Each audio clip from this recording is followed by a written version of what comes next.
for our business. So in this episode, I'm so excited. I am sharing the 7 big, bold shifts that I'm making right now and how you can use them to unlock your next level fast. This is going to be so practical, and I'm really pumped to share like what's going on behind the scenes in our business, and I hope it inspires you too.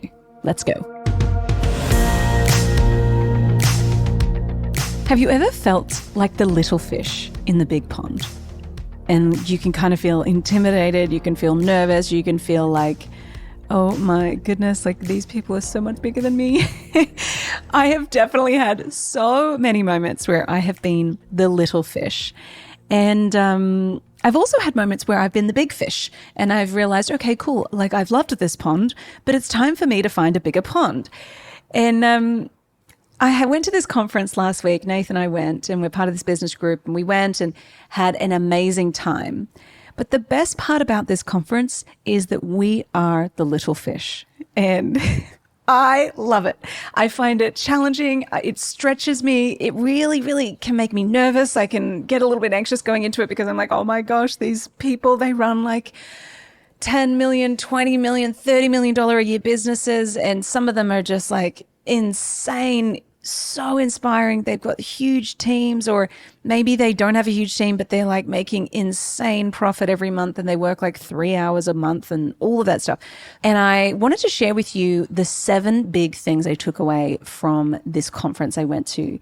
And it's specifically for business coaches, but I really think it's going to help you in your business journey. It definitely helped me. Nath and I walked away and we felt it was this really cool mixture of feeling like, whoa, we've got to level up. Like, okay, there are people who are absolutely crushing it, and there is like, we should level up. We really need to get better at XYZ. And I'll talk to you about that later in the pod. But we walked away going, I need to level up. I also walked away going, this is possible for me. Like I felt this beautiful possibility, this beautiful opportunity of like, okay, cool. The goals that I have are possible for me because these people aren't unicorns. They've just followed a process. They've done the work. They've like leveled themselves up, and that is possible for me. I know that I can do that. So that was really inspiring. And then I also left with some really tangible tactical things that we need to implement. I'm going to share them with you today. So I wanted this to be kind of a behind the scenes of what am I thinking about? What am I working on to grow my business? What are the challenges that we're solving at the level that we're at now? And what did I learn being in this room full of 7 and 8 figure founders and coaches? And let me tell you, it's a lot. So let's dive in. This is going to be really helpful for you. So 7 big takeaways. Number 1, solve one tiny problem. Most creatives make the mistake of being way too vague with their content, with their offers, with their lead magnets, with their ads. What I have learned is that broad is dead. Broad marketing is dead. So instead of how to grow your business in 3 steps, we have to go really specific. And it's like how to add 10K of revenue to your business in the next 30 days without doing XYZ. So we're getting hyper specific, really, really narrow. And one of the big things that came up in this conference was how can we speak to the splinter problems? The tiny, when you get a splinter and it kind of hangs, they're like, this is annoying me. I can still go about my day, but this is annoying me and I need to get the tweezers and get it out. That's what we want to speak to in our marketing. The splinter problems, the tiny pointed problems your dream client has niggling in the back of their mind that they're like, I really need to get this sorted. So when we narrow down our marketing, when we narrow down our offers, we can get small micro yeses that lead to a big macro yes later. So something really practical for you to do and something that we're doing. Look at your lead magnet. So maybe you have a lead magnet, maybe you have a freebie that you are, wanting to get people to opt into your email list. Does this lead magnet solve a specific, tangible splinter problem? Or could it be tighter? So I'm looking at our lead magnets and going, okay, how could we make this more specific? How could we make this more valuable without going broad? Because broad is out, baby. Broad is out. And so we've got to go narrow. We've got to go specific. So that's number one, solve one tiny problem. Number two, speed up with AI. And I know that we know this. We know we should be using AI, but the thing that I walked away with from this 5 days that we spent together was, all right, and we're doing this a little, but we need to do it way more. How can we help our clients unlock much faster results by using AI? And so an example that we're doing is for our core trainings, and this will take a bit for us to build out, but for our core trainings in our programs, we're going to be adding a custom GPT so that our clients can go, okay, cool. An example, we did this just the other week. I want to launch a VIP day. Awesome. I've created a GPT, and it's actually super fun. I really enjoy it. The little something about my brain just loves creating these things. And so I've created a GPT where you can plug in your offer details. It's going to spit out the emails you need to send, the sales doc that you need to send if you just want to launch it like today. And then it's also going to tell you, okay, this should be the offer name. And so simple things like that we can, like our clients were able to create a VIP day in minutes, which is wild. And so if we can speed up our clients' results with AI, they will love you forever. And so what was really cool for me was we did this with our VIP day training that we did. And Jess, one of our members, she's a social media manager, and she like posted in the group and she's like, I just landed 4K of sales this week. And it was because I did that VIP day. And immediately it's like, oh my goodness, she might have spent months building out that VIP day, but she was able to do it in minutes.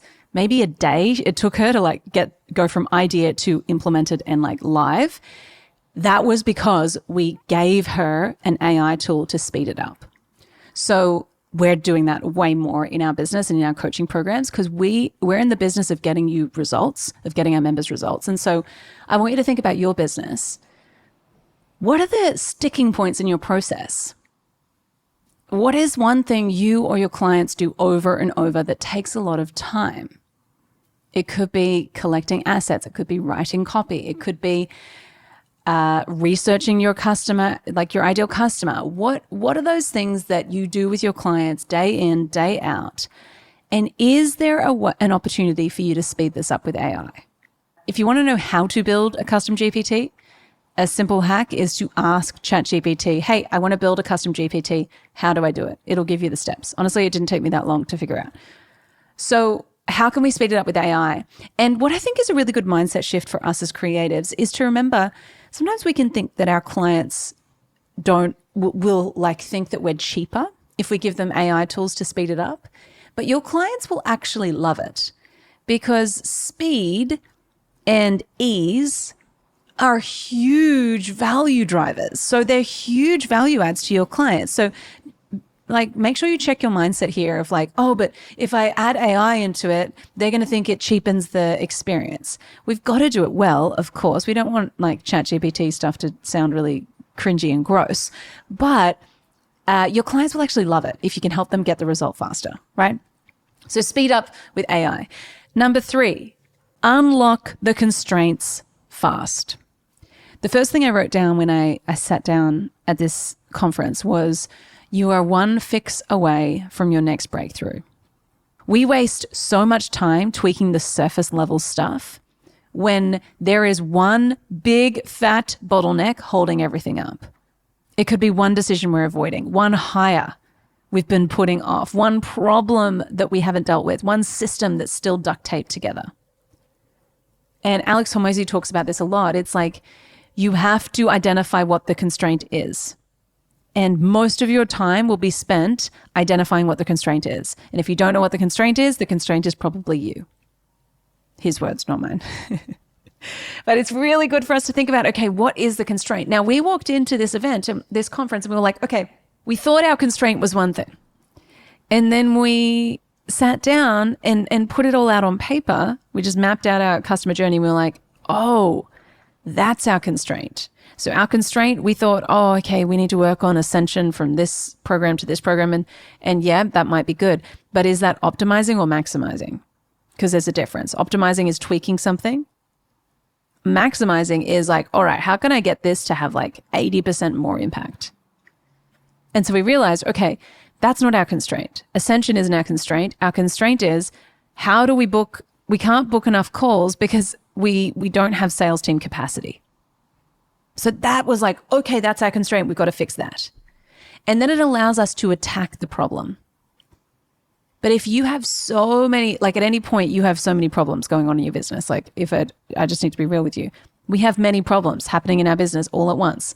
Welcome to business. There are so many problems that you can solve, but your job is to identify what is the most important problem that I need to solve today.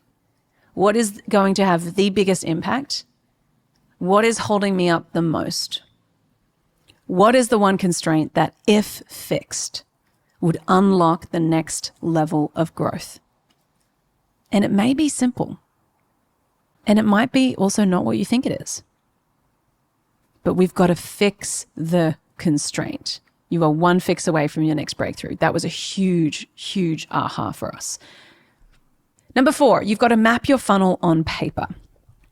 So there was an episode I did actually with Ryan Dice. And Ryan has this process where he says, how do customers happen? And you get all your Post-it notes. You get Post-it notes and you write down every single step of the funnel. Okay, well, they see an ad. Awesome. Then what? They click on a landing page. Okay, cool. Then what? Then they opt in. Okay, cool. Then what? Then they get an email. Okay, cool. Then what? And so it's like every micro step in your funnel, put it out on a Post-it note and grab a big fat permanent marker and map your funnel. Where do people come in?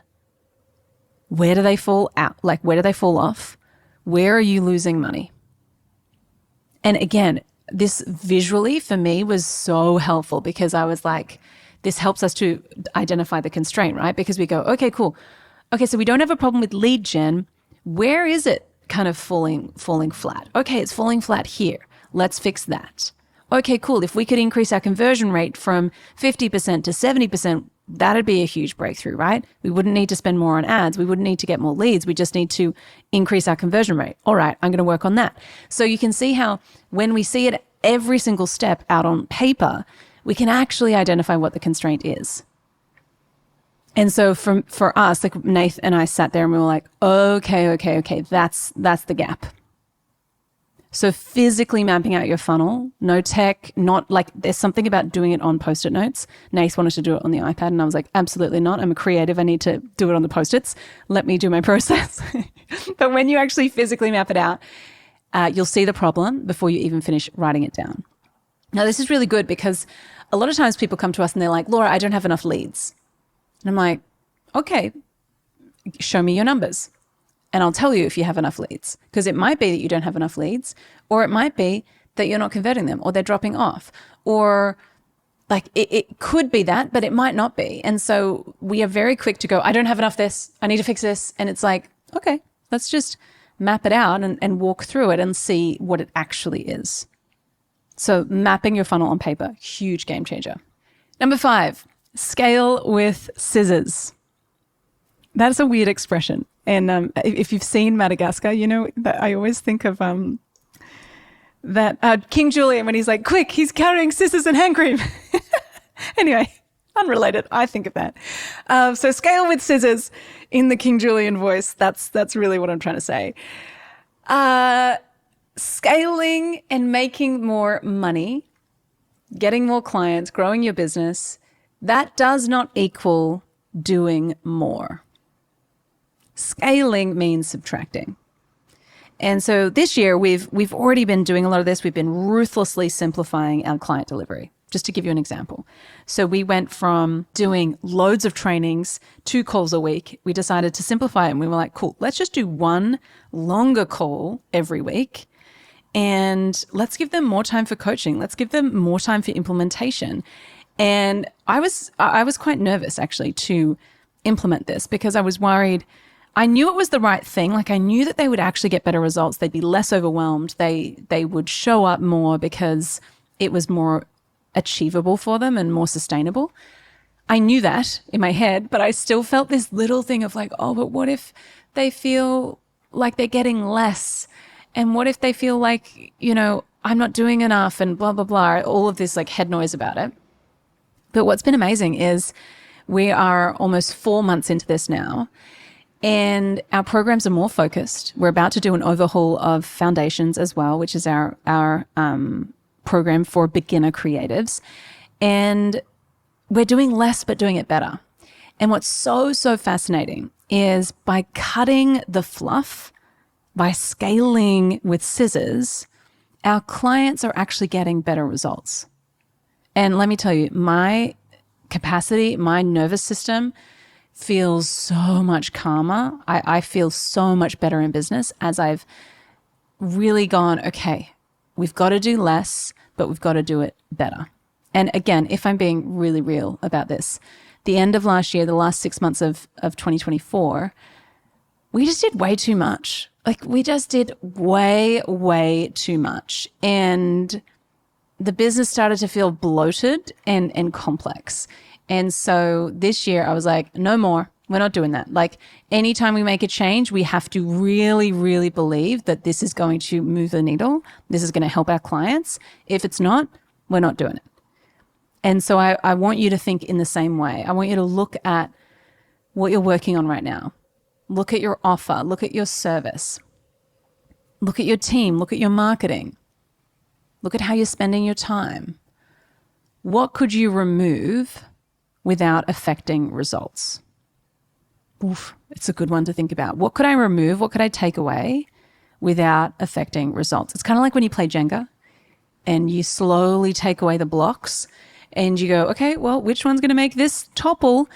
All we're doing, we're not wanting to deliver a crap service. No way. We want our service to be like freaking amazing. But a lot of the time we add way too much. We over deliver. We get busy and we think more is more.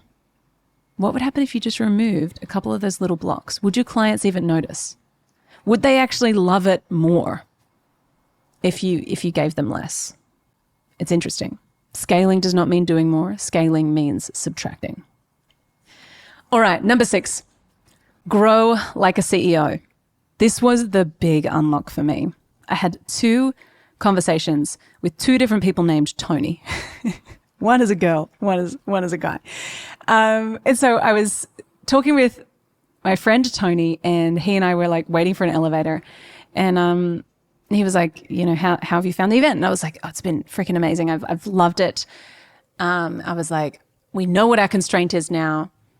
We've hit a revenue kind of ceiling, and I think I know what we need to do. And he was like, yeah, anytime you hit a revenue ceiling, it generally means you've hit a capacity ceiling.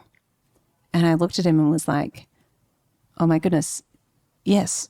And what's so funny is I say that to my clients. I said that on the podcast like 3 weeks ago. I'm like, oh my gosh, I so needed to hear that. It was like I needed to listen to my own advice. And then Tony went on to say, well, he was like, it's just math. So if you've hit a ceiling, once you identify, okay, well, the constraint is you don't have enough salespeople to actually manage all the calls that you're getting. Okay, well, let's unlock that constraint. If you want to hit whatever your revenue goal is, if you want to hit that revenue goal, it's just math. You've just got to reverse engineer it. Okay, if I want to get 1,000 clients, how many coaches will I need? How many salespeople will I need? How many customer support people will I need? And then it's just hiring accordingly. And scaling is really just math. And I thought that was just such a cool, like unemotional way to think about growth. And so I was like, oh my gosh, where do I write this down? I'm just hopping in the elevator going, you've just blown my mind. Anyway, had a lovely dinner. It was our last night of the event. The following day, I had lunch with my dear friend. She's one of my like business besties, Tony. And we sat down, had a cocktail, and she was like, talk to me, like, what's been the big aha? And I was telling her about all of the big ideas that I've been thinking about. And I said to her, Tony, I really feel like we could have 1,000 members in our programs. Like, I really believe that we could do that. And I really believe that we could impact so many more creatives than we are currently. And so I like just had this like, I know that we can do that.